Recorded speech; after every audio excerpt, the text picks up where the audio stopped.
भारतीय जनता पार्टीच्या विश्वनेत्या राष्ट्रीय नेत्या आदरणीय नवनीतजी राणा यांनी मला जे आज चॅलेंज दिलं की मी राजीनामा द्यावा आणि बॅलेट पेपरवर निवडणूक लढून दाखवा, हे चॅलेंज, हे त्यांचं जे आव्हान आहे ते मी स्वीकारलेलं आहे।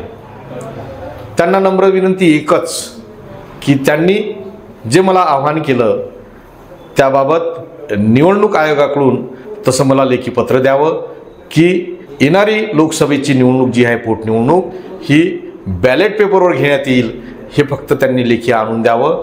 आणि त्यांनी ज्यावेळेस म्हटलं, म्हणजे नवनीत राणाजींनी ज्यावेळेस मला म्हटलं केव्हाही कितीही वाजता तो राजीनामा मी देण्यास तयार आहे, त्यांचं आव्हान मी पूर्णतः स्वीकारलं।